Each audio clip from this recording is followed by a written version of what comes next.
Welcome to the second video of our Coffee with Alissa series, where we answer your financial questions. Today, I'm here with Scott Trout, who's worked in the financial services sector for the past 32 years. The past 25 of those years, he's been a mortgage professional with Equity Resources. Their motto is improving the lives of families through raving fan customer service, which couldn't be more true about Scott, as I've known him for about 15 of those years.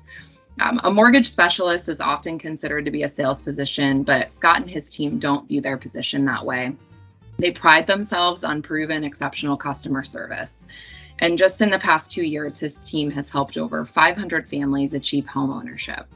Scott's goal is not only to help clients achieve that home ownership, but also to help them become debt-free by providing ongoing financial support throughout the process. Today, he's here to answer some frequently asked questions regarding mortgages. How are you today, Scott? I'm doing well. Thanks, Alissa. Good. Well, let's jump into our questions. So we'll start at square one.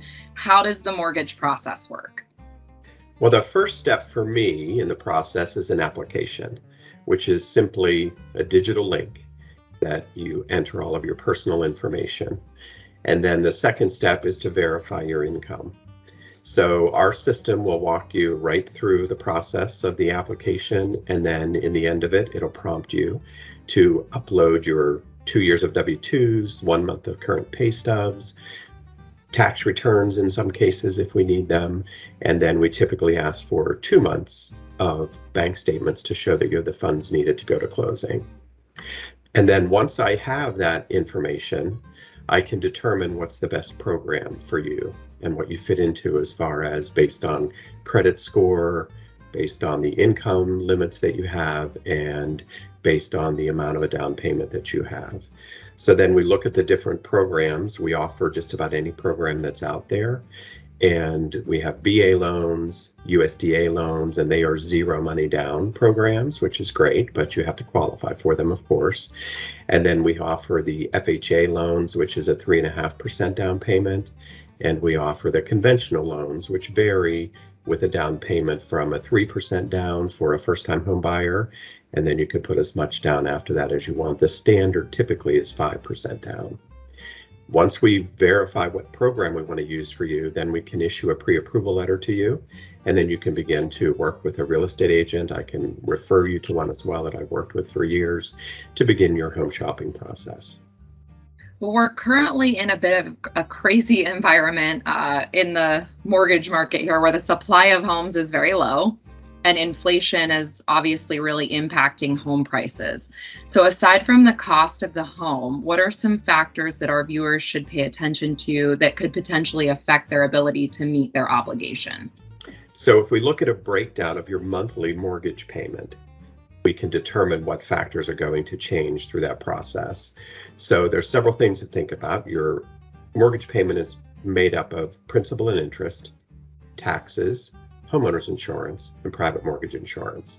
So the taxes are a big factor in your monthly payment. So if you're not set on a certain area due to school district or job related items that you need to be in a certain area, you may want to broaden your search a bit to find a home that has lower taxes, because you could find a home that has taxes at $2,400 a year versus $5,000 a year for the same price of a home based on the area that you're looking into. Second factor is private mortgage insurance. And just a quick definition there, private mortgage insurance is insuring your lender that if we ever have to foreclose on your home, we're guaranteed to get the money that we're lending you. So it's of no benefit to a consumer other than you can purchase a home without putting 20% down.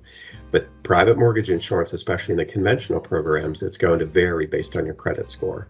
So the higher your credit score, the lower that private mortgage insurance is going to be. Interest rates definitely affect that payment, and they're definitely on the rise.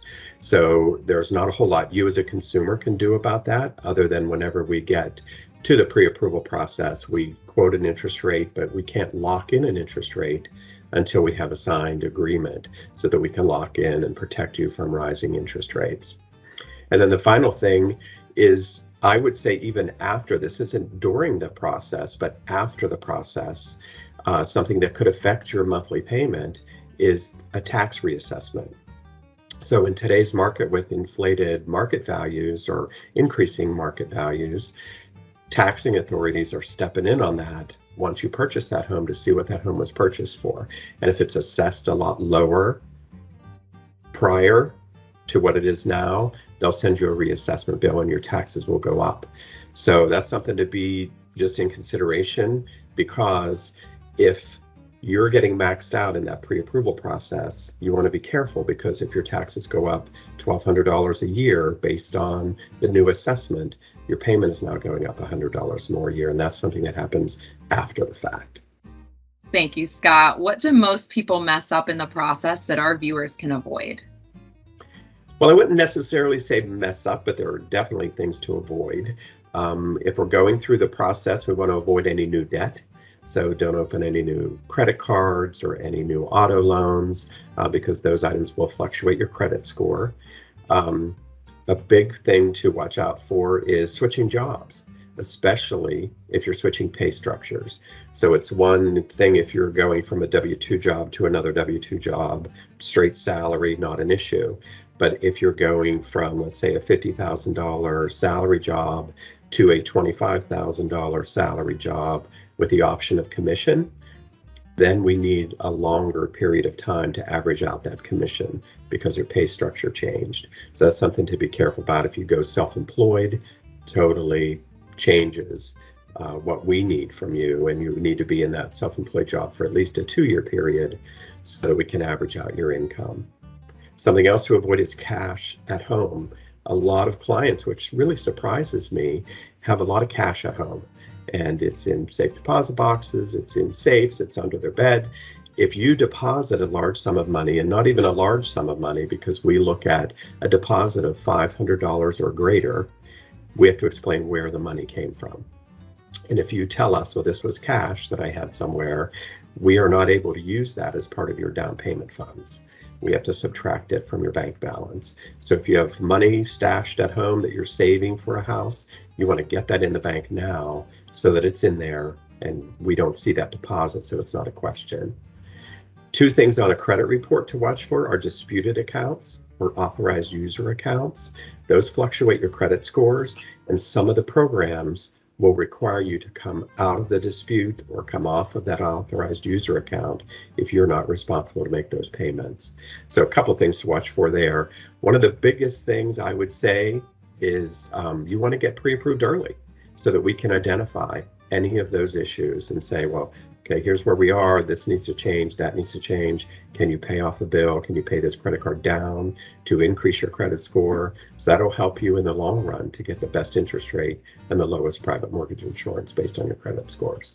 Well, it was really good talking with you. I appreciate you taking the time to inform our viewers and me. I definitely learned some things today about the mortgage process. If anybody has additional questions, are they able to reach out to you? By all means, sure. You can reach me on my cell phone, which is 724-554-7628, or you could email me at strout@callequity.net. Great. Well, thank you again, Scott. Have a great day. Thanks, Alissa. You too. Bye-bye.